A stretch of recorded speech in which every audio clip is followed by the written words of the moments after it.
Hi, everyone. I'm Lance George, the Director of Research and Information at the Housing Assistance Council. I'd like to reiterate my colleagues' thanks in joining us today. And I'll have to say, just to step back, make a personal comment for a moment. The Housing Assistance Council conference has been special to me. I've been going to them for over 25 years, and one of the professional joys of my life is seeing all of my friends and colleagues every 2 years at the HAC conference. And this year's a little different, but at the same time, it's really amazing to see and to learn and to share with you. I'll have to say, you energize me, and I know many of my fellow Hacksters. You do amazing work every day, and especially in these challenging and troubled times, you're doing even more work. So we're really looking forward to this conversation today. I think it's slightly different, but really it's the same people, and we're really in awe of your amazing work. And I think it'll make next year in December 2021 even that more special to see you. So I'm going to share my screen now. So today we wanted to take a few minutes to share some information and really set the stage and the context for some of the conversations that are coming up, and help. What we try to do in research and information at the Housing Assistance Council is provide strategies and solutions, provide information to underpin that. So we really wanted to couch today's discussion in the larger theme of the conference, which is resilience in rural America, and really looking at it from two dynamics: short-term resilience and long-term resilience. And I think the times kind of, I hate to be so binary or dichotomous about that, but I think the times really speak to this, where you have these often polar opposites happening at the same time, or I would call them incongruities. The first, you'll note that the stock market has reached all-time highs. You have record purchases or sales on online shopping. Now you have bidding wars and unprecedented demand for homeownership. But on the other hand, you have unemployment at generational highs. You have a large number of Americans who are on the cusp of potentially foreclosure or eviction, and a lot of uncertainty. So looking at some of the data trends in rural communities under that dichotomy, we could spend a lot of time today on just one or two of these. I'm going to look at 3 or 4 major issues and present those. But again, through this context of short-term resilience and long-term resilience. So the first, I just wanted to give a brief overview of the COVID-19 pandemic in rural communities. And I do think I'd rather be not talking about this candidly. I'd like to be focusing on other issues or topics, but it is salient to the day and the times. It is obviously the largest issue of this year. And it's ephemeral. It changes on a daily basis. So just wanted to give an overview and perspective, because this really does inform a lot of the short-term resilience in rural communities. So the pandemic has manifested itself in different ways in rural communities. One of those is, it has looked slightly different, but the main context today is that we're seeing record numbers of cases since the outbreak began. So it looks slightly different in the rural context than nationally. You'll see maybe kind of a small dip or a wave there in the midsummer, but you can see a dramatic increase to where we're seeing more than 20, or on average, more than 20 or 30,000 cases per day. And there have been well more than 1.6 million reported cases. I think reported is the operative word. We think this is an undercount, and there are other definitional issues where I know it's an undercount for rural communities. But it is extremely important and will shape a lot of the issues. And one area that has concerned me is another dynamic, or a way to look at this, is the share of cases in rural communities. So the gray bars indicate the proportion of rural cases per day since the pandemic started. And the very first rural cases were reported on February 20th. And the orange lines indicates the ratio of deaths. So when we first started analyzing this in the early spring, rural cases were somewhere in the neighborhood of 4 to 5 to 6%, but you can see over the months it's progressively increased to now cases, and especially deaths, are higher than the proportion of the population, and that is concerning. We don't know where that's going, but I think that is a significant issue. It's perilous to look back at other crises and other concerns. I think a parallel that many people look back to is the economic crisis of 2008, where think it's conventional wisdom that the crisis came later to rural America, probably was not as profound or deep, but lasted longer. And I think that was maybe an early thought that would happen here, but we've seen now that at least proportionally, the cases are just the same in rural communities or more than they are nationally. So one particular element. And just to look at this geographically.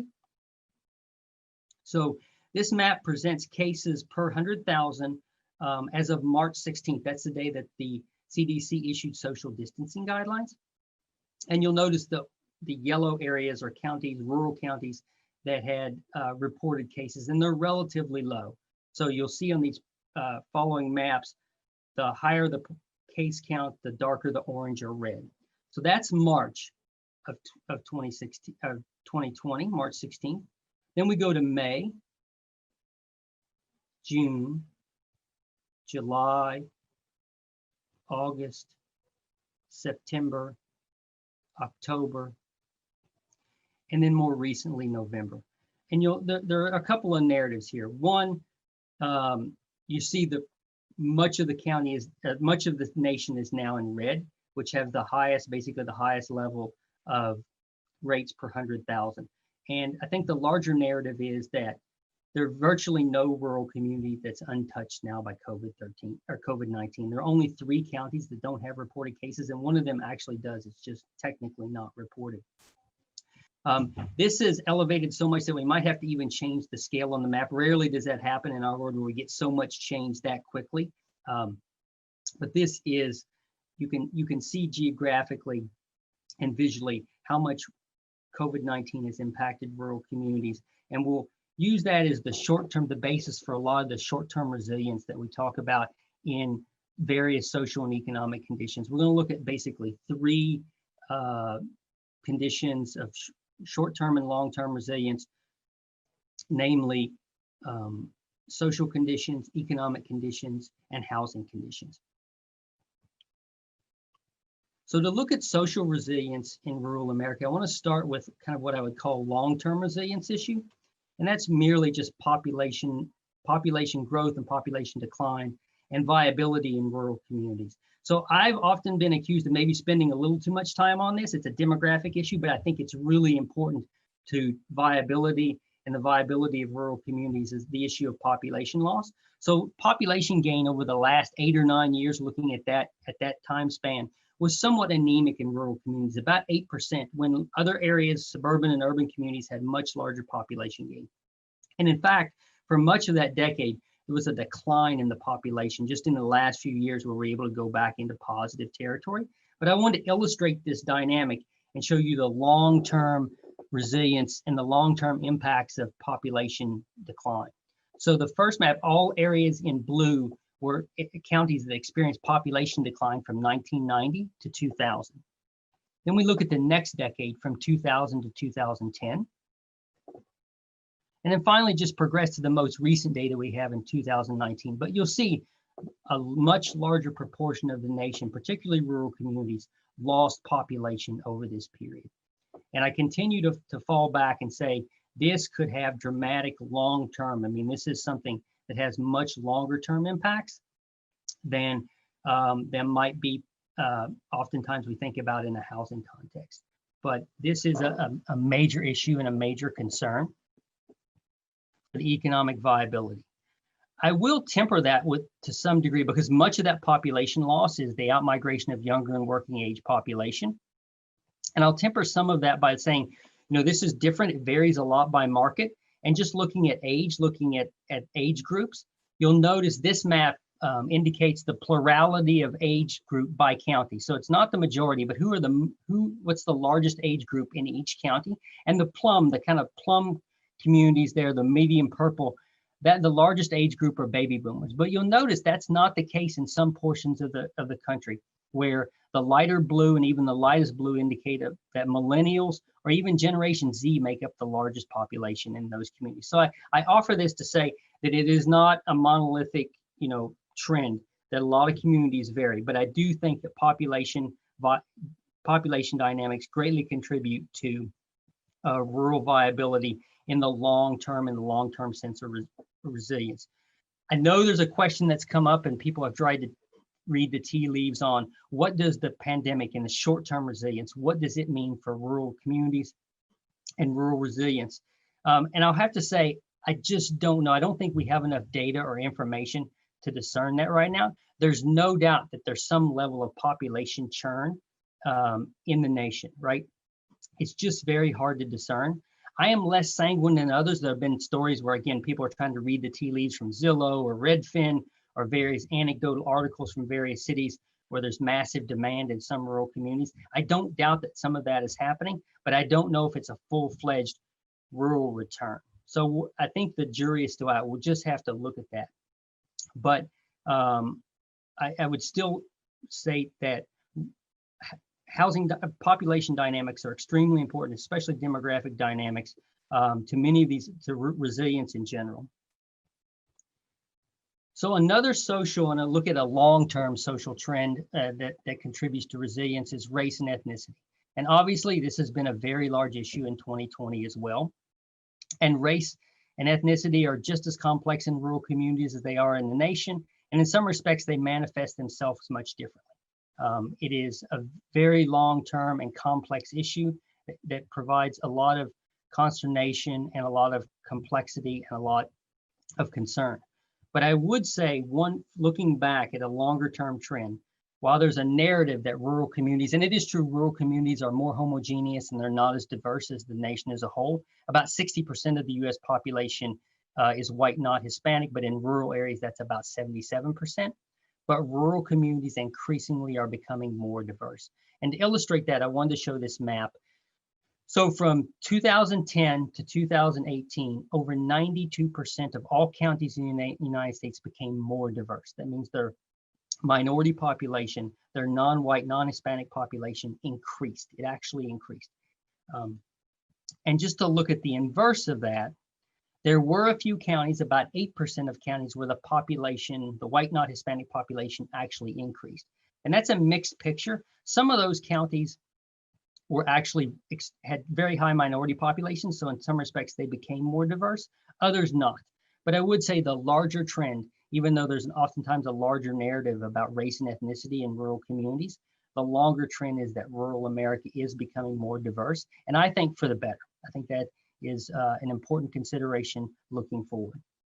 In the short-term resilience around race and ethnicity, I do think it's important to acknowledge, one, going back to the pandemic, what has happened in some of the communities that have been impacted, but also the unique dynamic patterns and trends in rural communities regarding race and ethnicity. Again, there's a long history and a complex history, but noting, for example, about 9 out of 10 rural African Americans live in the rural Southeast. You see different demographic patterns and different geographic and residential patterns. So this map illustrates majority minority census tracts. So all of those tracts highlighted in a color indicate a majority minority group. So the fuchsia, the color I would call fuchsia in the rural Southeast, those are tracts that have majority minority African American population. Similarly, majority minority Hispanic population in purple, the lighter purple Native American, and those blue areas indicate not one dominant majority minority group, but a combination. So meaning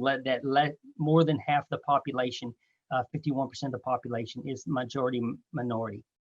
I would only say, this is both a long-term and a short-term resilience, that these are long-term patterns and long-term trends. And many of these communities suffer economic distress. And you'll see in the previous maps and in the maps going forward, you'll see these trends emerge, particularly for some geographic areas. But I would note, when we were talking about the pandemic, some of the communities that have the highest infection rates in the nation are these communities. Rural minorities have been impacted much more so than many other communities. And we have this incongruity, but in the short term, there could be a major impact in some of these communities looking at resilience going forward. So a couple of points on economic resilience.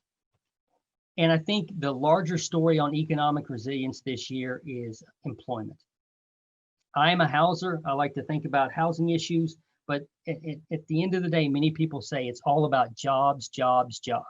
And I think this year it's particularly relevant. So this is the short-term resilience item that we wanted to highlight in kind of economic resilience. And so the green line indicates unemployment rate over about the last year and a half or a couple of years in rural communities. And you'll note that rural communities that often tracked above urban communities or suburban communities and unemployment rates slightly above.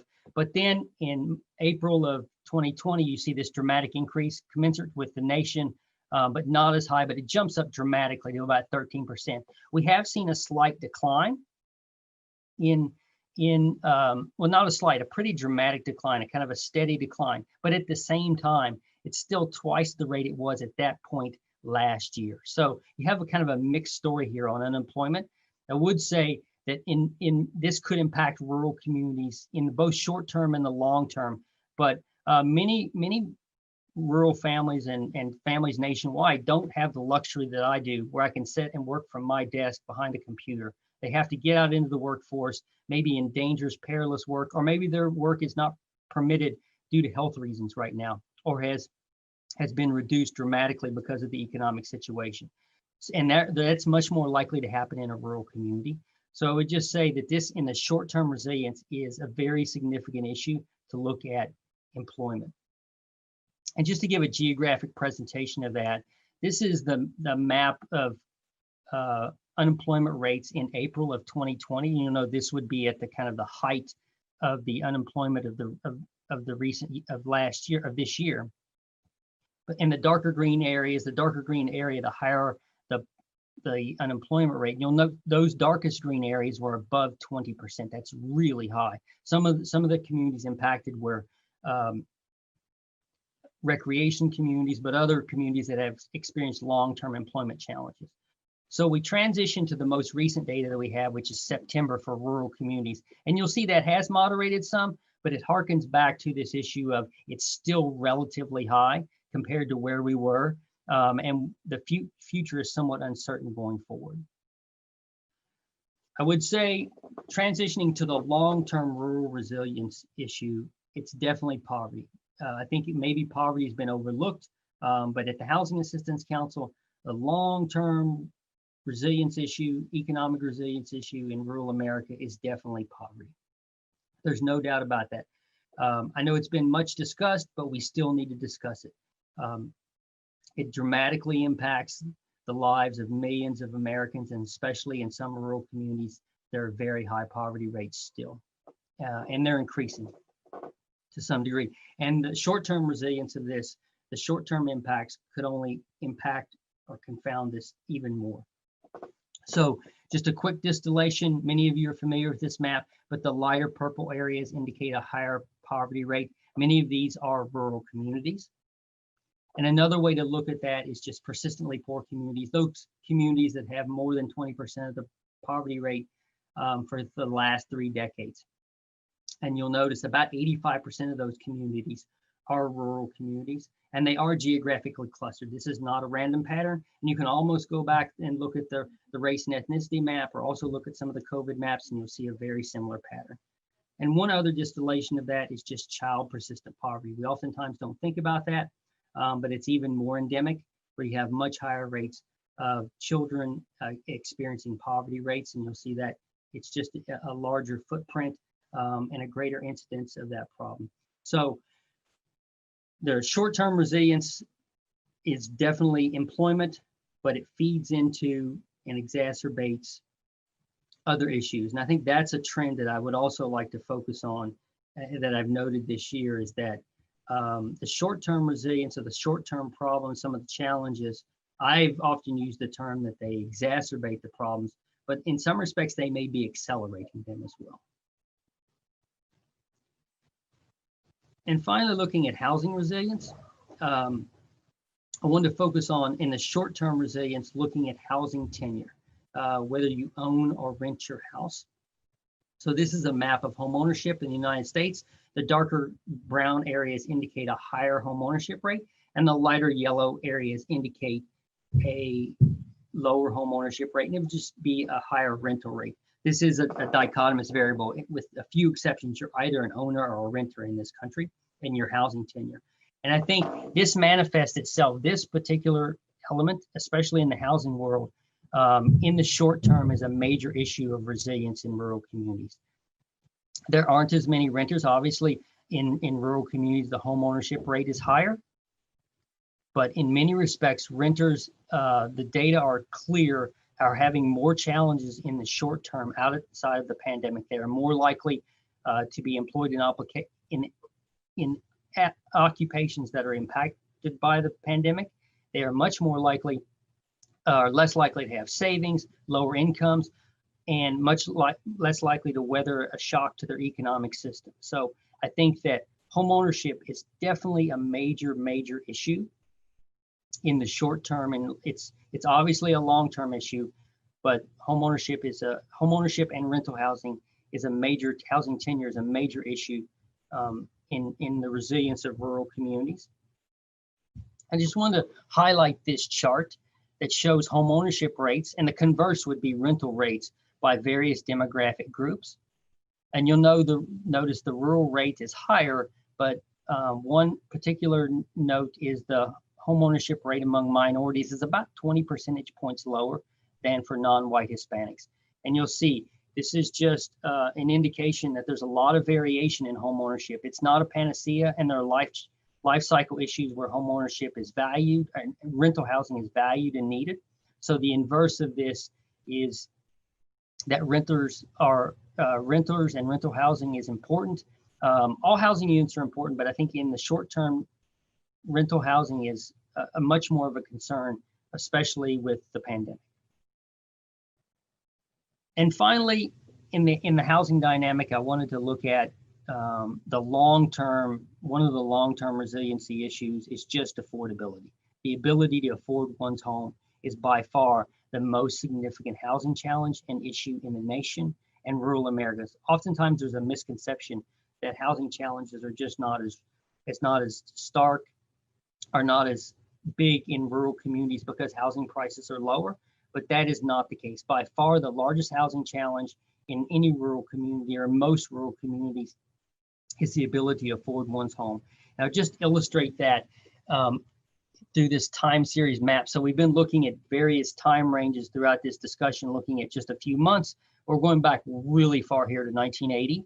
And in 1980, these yellow counties, or any county in yellow and orange, indicate a county where more than 1/4 of their population paid more than 30% of their monthly housing or monthly income towards housing costs, which is a standard dynamic, which is a standard indicator of housing affordability challenges.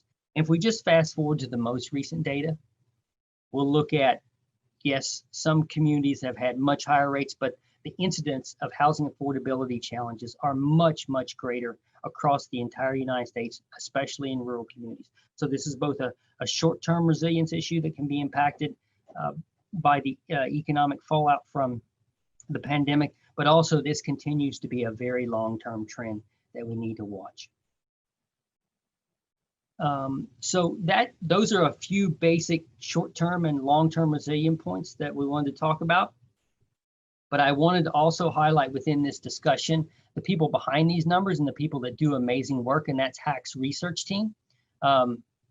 They do, again, they are the real engine behind a lot of the work that we do and all the amazing tools and analysis that we present. So I'd really like to acknowledge them. We have Christina Davila, our research associate, Mike Feinberg, senior policy associate, Evelyn Emanen, research and policy associate, Dan Stern, many of you know, works in our communications, Leslie Strauss is a senior policy associate, and Keith Wiley is a senior research associate. So really big thanks to the HAC staff, the HAC research and information staff. I know you'll probably see them during this day, but really wanted to thank them for all of their work and the amazing work that they continue to do. So I wanted to note, just end on looking forward to the discussion and talking about some of these trends that we mentioned today that we highlighted. But also note that you can find most of this information, oftentimes in interactive formats, on HAC's website at www.ruralhome.org. Once again, thanks for joining us. We look forward to the discussion, and I look forward to having an iterative discussion and learning how these issues are manifesting themselves in your community.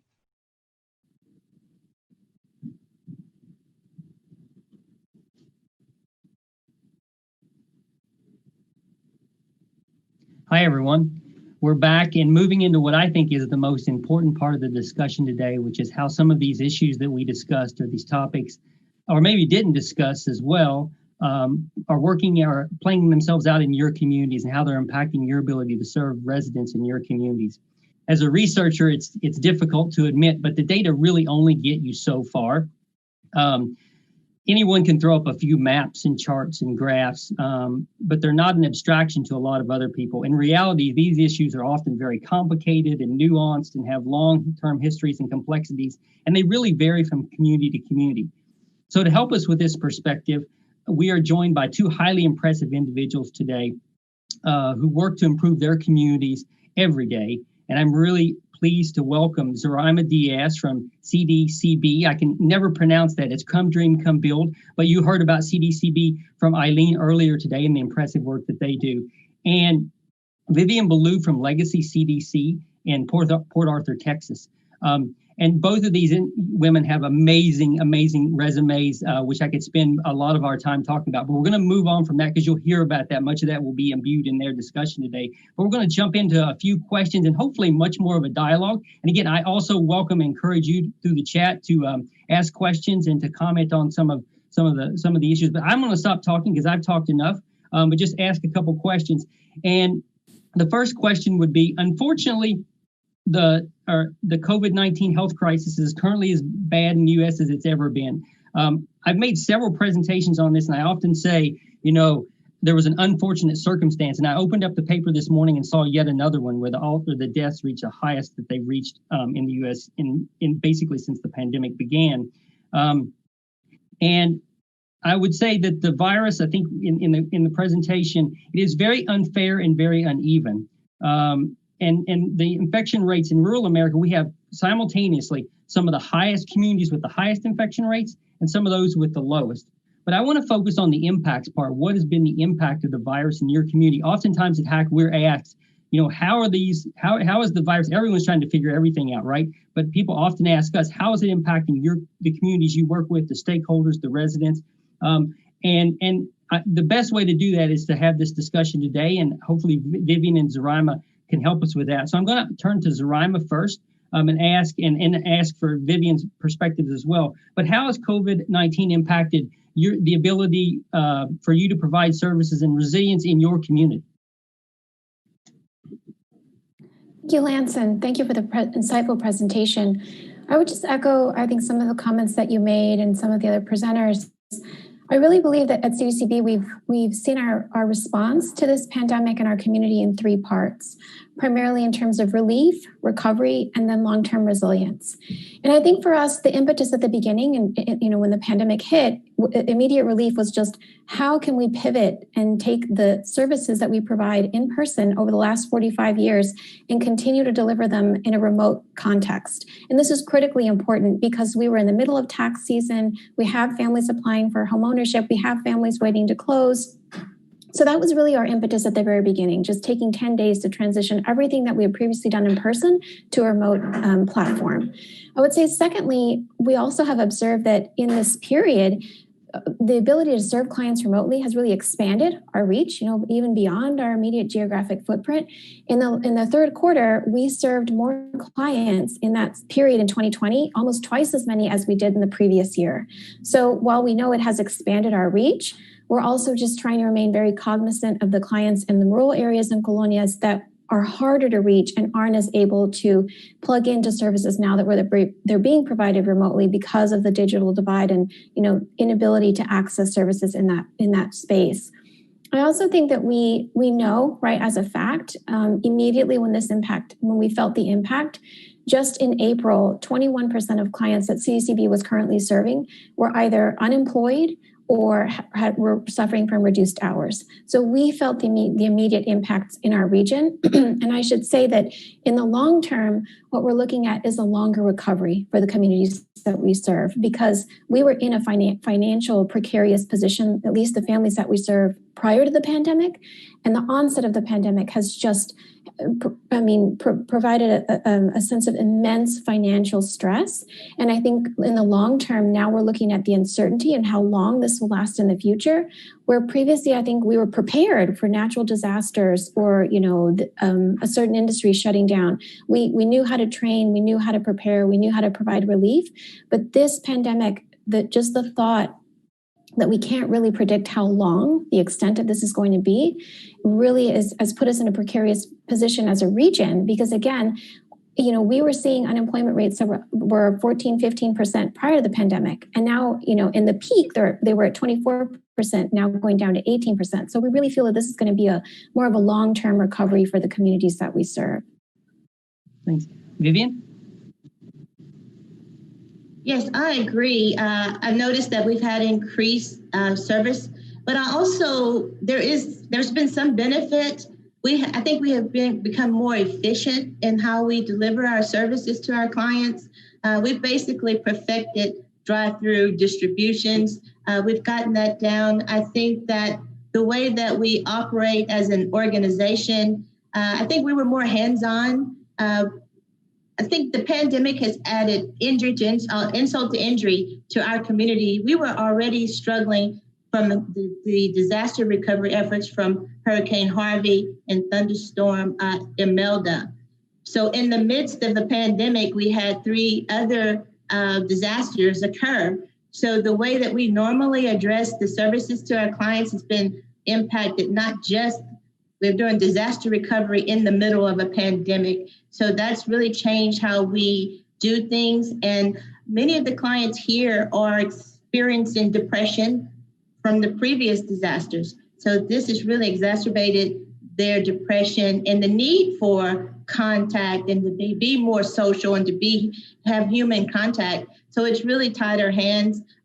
We still operate an office. We're no longer seeing clients in the office. We've moved towards Zoom, telephone calls, but you still lose that personal touch that's needed in these situations. So we've had to alter how we do business.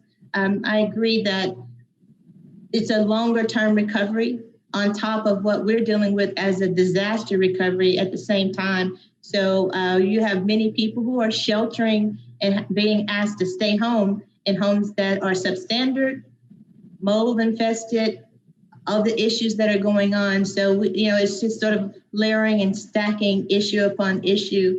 But I think that we're anticipating needing additional funding for the services that we provide, a longer recovery. And we have not experienced the high unemployment rates, but we have reduced hours, more requests for services, and more food requests than ever. So I do agree that it is a different type of recovery than we're used to as far as from comparing a pandemic to a disaster.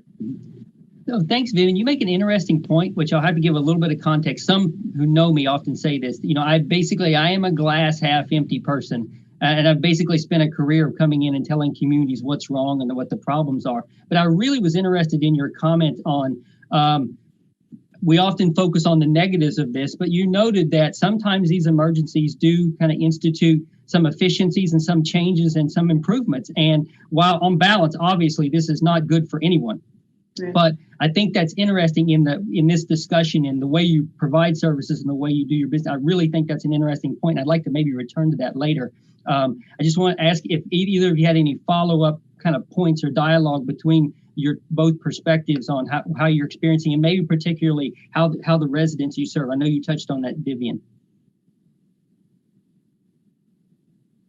I would just add that I think one of the things that we've encountered, again, on the client service side, on housing counseling and financial coaching, is that we are dealing with clients that are presented with situations that they haven't previously, that they're not accustomed to, right? They're actively participating in the workforce, although they may earn low wages, but they've had a lifetime of work and continuity of work. And so I think it's a bit of a departure from their norm, and the way that we respond to clients with respect and dignity in this moment has been very important, because they're dealing with situations that, prior to this, they hadn't.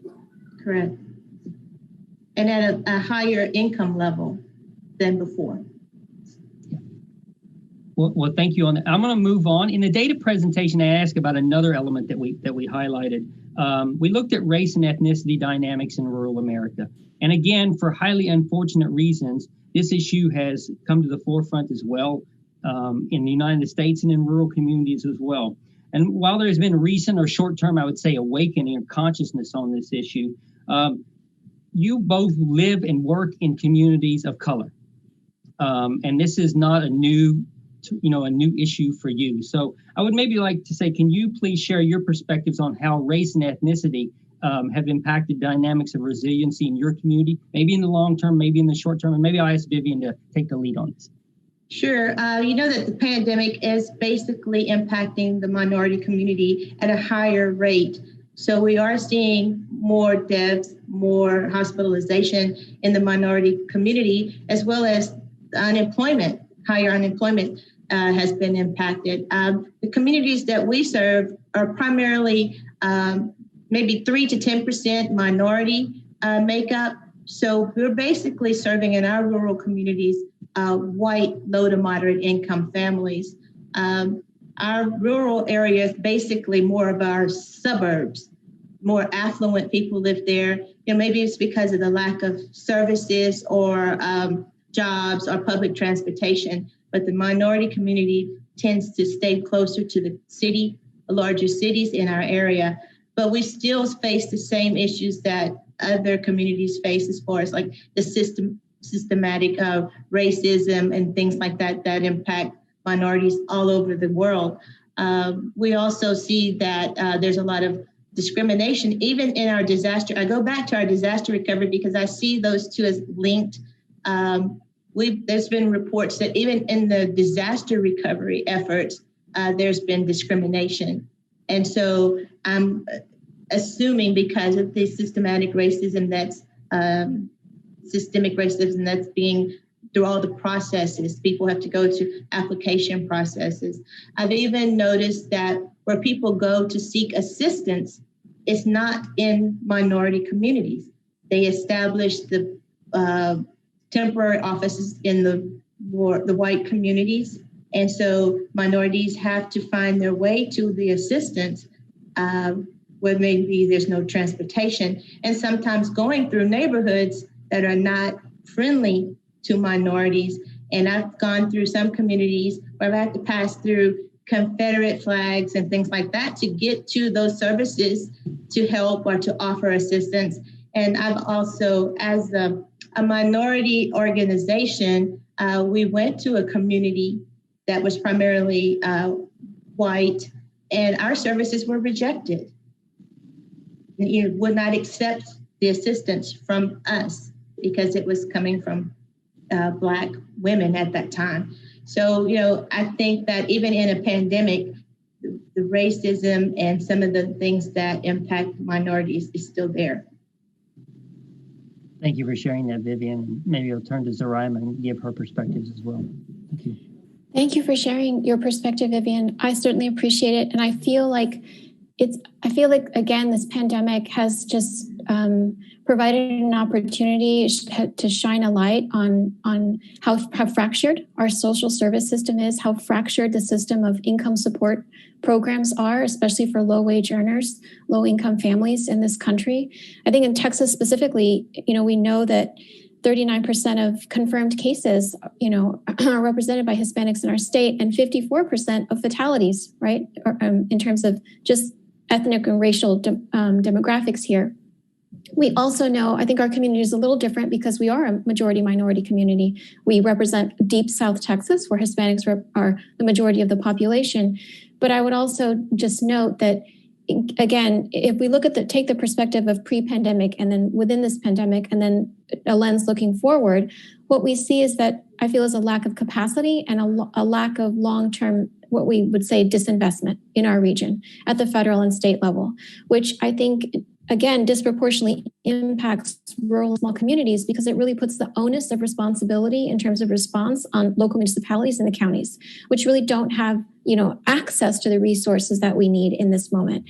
One thing I would point to in terms of just rapid response, again, just to differentiate the response between major metropolitan areas and our smaller communities, within a week or 2 weeks, we saw in Dallas, Houston, Austin, San Antonio, there were relief funds, congregated within local United Ways because of the large family or foundations in those big cities. And so they were able to begin distributing relief immediately. Whereas in the small communities that we serve, we don't have that large, philanthropic private foundation network.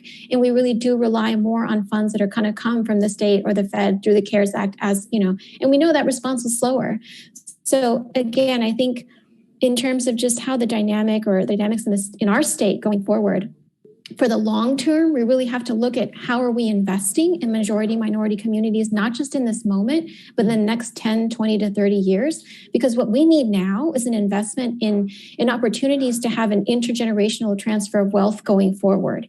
And especially in persistent poverty communities where we've seen generations living in persistent poverty, we know this also has a toll, a toxic stress on the families that we serve. And I would also just add, to give perspective in the nation, we know that, as your presentation mentioned, and the maps, I think the maps are just so telling to look at the change in majority minority populations in rural areas across the state, across the country, really, is how do we change the narrative about what's really happening in the broader United States, right? And how do we bring to light the stories of families in, Hispanic families, Black families, Native American families, Asian American families that are expanding in this country, that are changing the dynamics in rural places, as we've seen, right, over the last 20 years. And how do we change the national narrative to really reflect the lived experience of the communities that we serve, working hard diligently, but still living in poverty? And again, I think just to give the pandemic perspective, we've seen across the country, even just in meat processing, packaging, or poultry processing, the majority of individuals that have been impacted, 73% of confirmed cases are Latino meat packers, right, in these rural places. So it's not something that just affects the communities that we serve, but really the broader United States.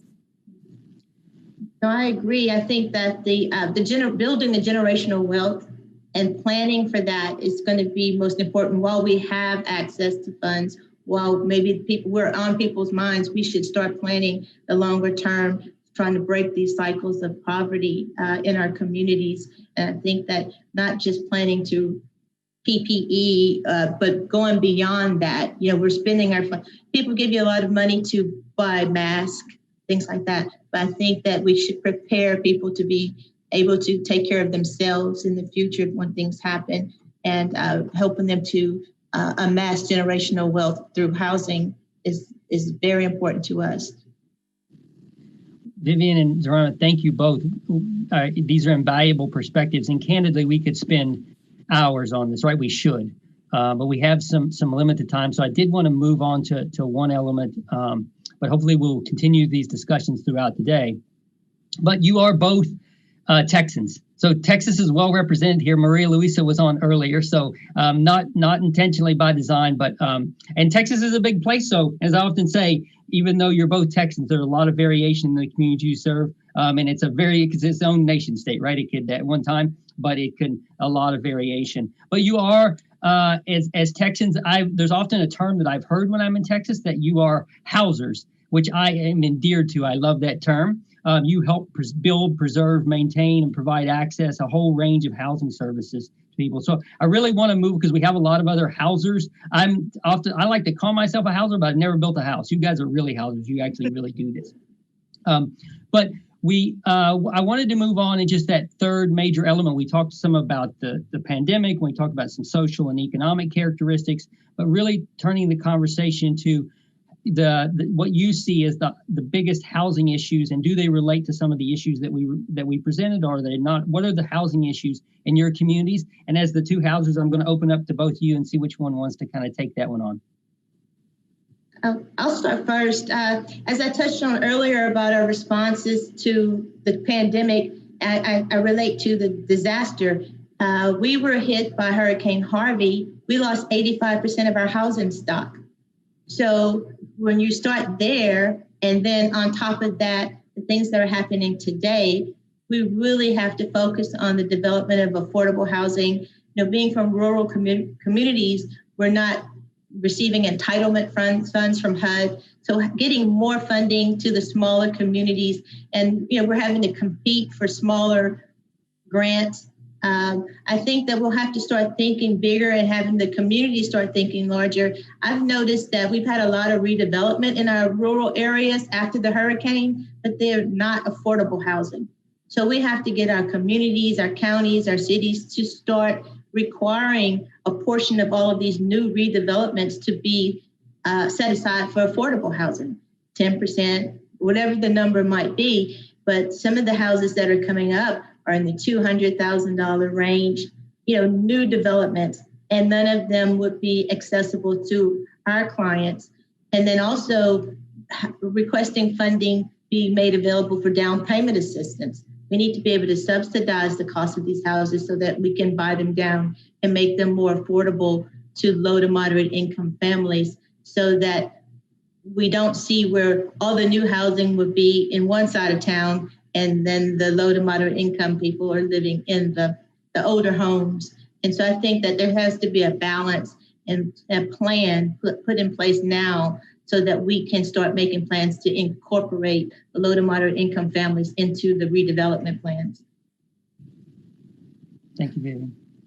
I would echo Vivian's comments, and I would just add that I think that one of the things, the barriers that we face is really negating this affordability myth in small communities and rural areas, the communities that we serve, especially when we're talking about client-facing services. When you have a housing counseling team, a financial coaching team, a tax prep team, and they help families through all the correct steps, right? They increase their capital, they reduce their debt to income ratio, they increase their credit score. You still have families at the baseline that are starting out with the average of 560, right? That's a long way to go before you can reach the affordability status.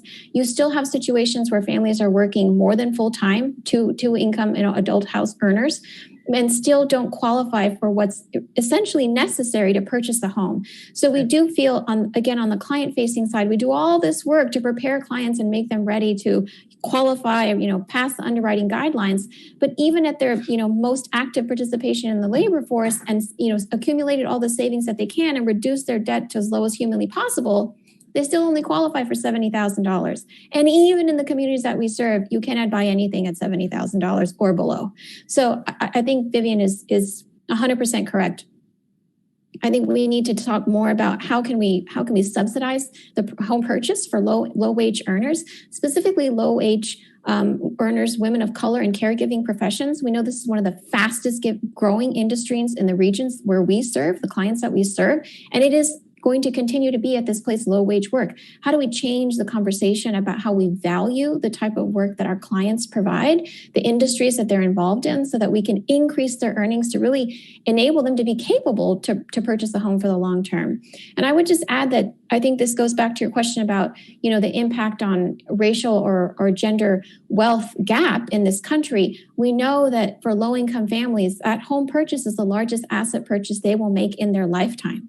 And they will probably only purchase one home. So it's critically important in terms of not only just our individual families' wealth building or trajectory for their household, but how we're shifting this as a demographic group across the country, again, forward going. Correct. And I think that the lending criteria, has changed and become more rigid and more strenuous during this pandemic. So we were preparing people to meet a 620 score and have a certain amount of money set aside. So now in the pandemic, all those things have increased. So we're now counseling at a different level. So it's slowing down our process. We're building homes, but our clients aren't able to qualify at this time, where they maybe once were one step away from being able to purchase. Now they're further away. They're wanting more down payment on a higher credit score. So it has caused some delays in our development of our affordable housing line. And I would just add to what Vivian said. I think another thing that we see is that as the credit market tightens up, right, and the parameters change, it really is difficult on families, because you've been working with a family for 8, 10, 11, 12, 13 months, and you tell them you're at the finishing line, and then all of a sudden the metrics change, and that can be extremely disheartening. And so even again on the client side, it's hard to keep families engaged and provide them with a sense of hope of what the future, what's possible in the future, when there are just factors outside of their control and our control that are happening in the larger market around them. Yeah, we had a client that was actually furloughed the week of closing. So he lost that house And so we've started on the next house. And since we've started building him another house, he's lost his job. He's been laid off twice. So, but he's back to work now. So he's had to continually stay qualified, stay ready, keep finding other employment to maintain his pre-approval. So it's been really hard, especially when people are being furloughed, brought back, let go again. It's really hard in this situation to keep going. Well, thank you both. I did want to revert back to the kind of the data presentation and just reiterate, because I think I heard it from both of you, which is a larger issue on just affordability, that quite simply, incomes have not really risen in this country for a long time, particularly in the communities that you live in and in many rural communities, but housing prices have, right? And that's the huge disconnect that we continue to see. Right. You articulated it better than I do, candidly, but I think that is a major theme that we continue to see. And unfortunately, I think we will see in this discussion about long-term and short-term resilience, how they cross-pollinate. I think that will continue. We only have a couple of minutes left, but I did want to, and there's some items in the chat that we might try to get to in time, but I did want to ask both of you very quickly. I don't know if we have enough time. It might just be one sentence. It was admittedly a very selective review of a few social, economic, and housing characteristics. But would there be one issue that was not presented in the research discussion? And this is maybe for me, so we can kind of move on, so we can address additional elements, or where we need to focus our energies, that you would say we need more attention on in the work that you do? Maybe environmental impacts in our communities. I know that we didn't have time to touch on those type of things, but I think that might be something that can be expanded upon. And I would just add, I think there are nuances in the data on the quantitative side that we can't see, right? Like we can show what the aggregate average credit scores, DTIs, savings. What we can't see is how deeply intertwined the threads of families' financial lives are, in the impact, again, of the length of this pandemic to the financial anchors for the families that we serve, to the extent that we see financially unhealthy snacking, the sharing of Social Security, numbers to access credit and services. So I feel like that's a major underlying issue that will have major implications for their short-term and long-term housing security, and it's harder to see in the data. Right. Thank you, Vivian and Desiree. We are nearing the end of time. I would say I just make I wish we could go on for much longer, and we will have an opportunity. There'll be networking sessions at the end of the day to kind of continue some of these discussions. I know there were some discussions in the chat that we didn't get to about disasters, and both of you, unfortunately and coincidentally, work and live in areas that have been impacted by disasters. Vivian noted this, and I know that's a big component of some of CDCBC's work recently. But I would just like to say, your perspectives were invaluable. I would like to have you present with me every time. You make the data presentation so much better. So we really want to thank you for all that you've done, and we really appreciate your perspectives. And we will continue this discussion throughout the day. And candidly, we're going to continue this discussion for a long time. This is just a start. I think there's some positives, but there are obviously many challenges or many headwinds as well here. So we thank you very much for assisting us today, and the discussion will continue. And thank you all. Bye. Thank you. Thank you.